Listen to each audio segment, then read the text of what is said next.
მე მგონი ყოველ შემთხვევაში ჩემი შეფასებით, რასაც მე ვხედავ, აქ არის მთავარი და გადამწყვეტი ის, რაც უნდა იყოს დემოკრატიულ საზოგადოებაში საერთოდ მთავარი საზომი, როდის უნდა დატოვოს მთავრობამ მართვის სადავეები და ეს არის მაშინ, როდესაც მისი ხალხი ჩათვლის, რომ ეს მთავრობა ვერ ასრულებს საზოგადოებრივ დაკვეთას, ვერ ემსახურება მის ინტერესებს და ვიღაცა სხვა შესთავაზებს უკეთეს ალტერნატივას.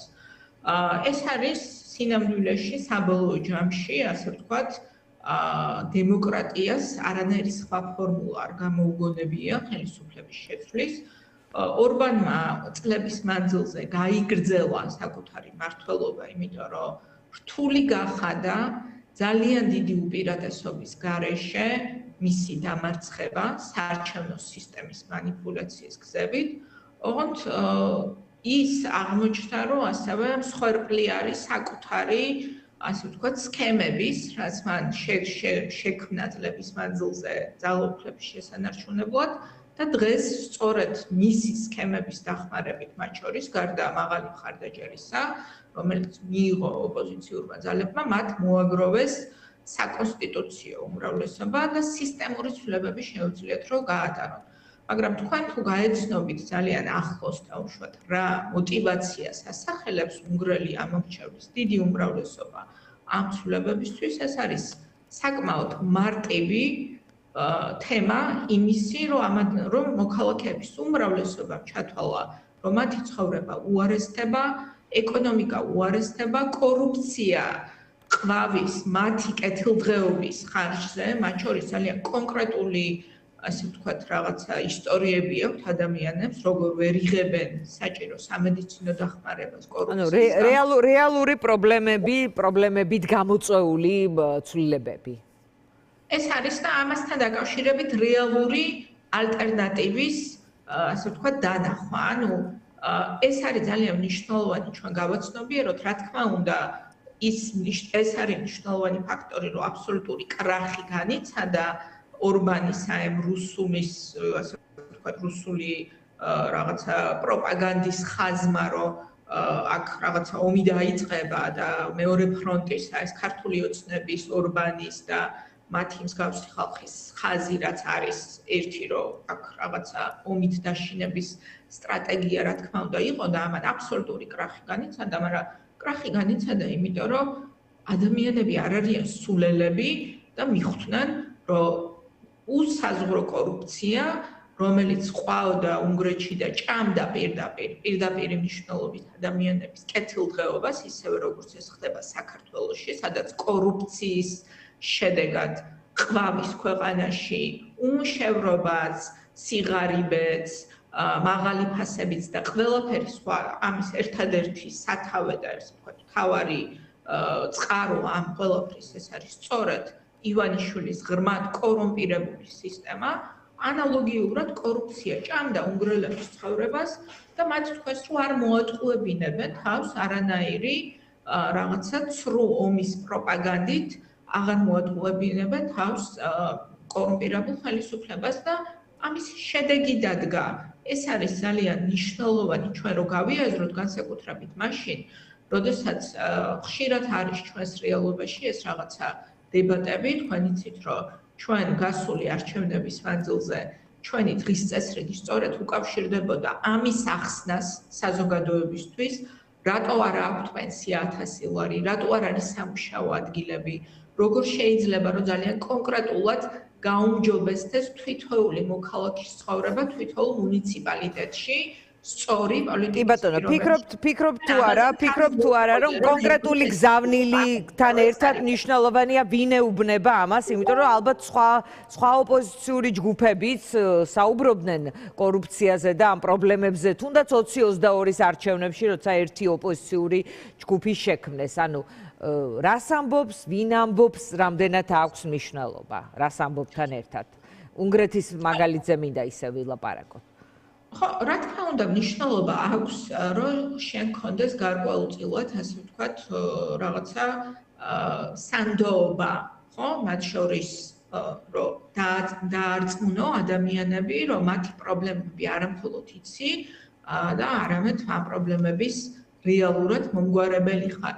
და ამ თვალსაზრისით დიახ ჩათვალეს, რომ ასე ვთქვათ, მაგიარის კანდიდატურა იყო მათთვის საინტერესო, მაგრამ ეს არ ნიშნავს იმას, რომ ჩვენ იცით რა რაღაცა საკმაოდ ბევრი დისკუსიაა ჩვენს პოლიტიკურ საზოგადოებრივ სივრცეში, რომ აი რა არის, ასე ვთქვათ, რას ნიშნავს ეს არჩევნები საქართველოსთვის. საქართველოსთვის ძალიან ბევრ რამეს ნიშნავს ჩემი აზრით გლობალურად ეს არჩევნები, ცვლის, რა თქმა უნდა, გარკვეულ პარადიგმებს ევროკავშირში გადაწყვეტილებების მიღების პროცესის და მე ძალიან დიდი იმედი მაქვს, რომ გახდება ბევრად უფრო ქმედითი ევროპული პოლიტიკა ჩვენი ქვეყნის მხარდასაჭერად, მათ შორის ამ რეჟიმზე ზეწოლის თვალსაზრისით და ჩვენი ევროპული მომავლის მხარდაჭერის თვალსაზრისით, უკრაინის მხარდაჭერის თვალსაზრისითაც ქმედითი იქნება ევროპა. ევროპაში გაძლიერდა ცენტრისტული ძალები, ამით და ეს არის ძალიან კარგი ჩვენთვის, ვისაც გვჯერა რომ საქართველო უნდა იყოს ევროპის ნაწილი და ევროკავშირი უნდა გაფართოვდეს და საქართველო უნდა გახდეს ევროკავშირის წევრი ქვეყანა. ამიტომ რა თქმა უნდა ამ არჩევნებს აქვს ჩვენთვის მნიშვნელობა, მაგრამ მე ასევე ვფიქრობ, რომ ჩვენ არ უნდა გქონდეს ახლა მოლოდინი, რომ რაღაცა არსებობს რაღაცა მაგიური ფორმულა, რომლითაც შეიძლება ერთი ქვეყნის პოლიტიკური გამოცდილება გამოიყენო მეორე ქვეყანაში. ჩემთვის არის რაღაცა ამ გამოცდილებაში რაც ვფიქრობ. რა არის ის, რაც უნგრული გამოცდილებიდან შეიძლება ქართულმა ოპოზიციამ მიიღოს როგორც გამოცდილებად, როგორც გაკვეთილად? პირველი და არა მხოლოდ უნგრულმა ოპოზიციამ, მე მინდა რომ ხაზი გავუსვა მათ შორის თურქეთის ოპოზიციის ლიდერის განცხადებას, რომელიც მათ ციხიდან გააკეთა.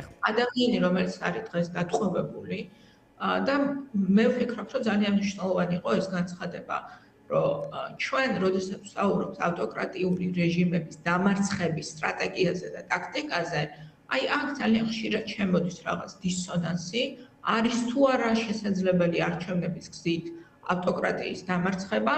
უნგრეთმა აჩვენა, რომ ავტოკრატიის გასაგებია, შეიძლება ანალოგია არ არის, იმიტომ რომ ავტოკრატიული სისტემა შეიძლება სხვა სისტემებსაც უწოდო და უფრო მძიმე იყოს, ვიდრე იყო ორბანის რეჟიმი, მაგრამ ესაც იყო მკვეთრად გამოხატული ავტოკრატიული სისტემა. დამარცხდა არჩევნებით. მნიშვნელოვანი იყო თურქეთის ოპოზიციის ლიდერის განცხადება, რომელმაც თქვა, რომ ბიულეტენის ვისაც გვჯერა შიშს ყოველთვის დავამარცხებთო.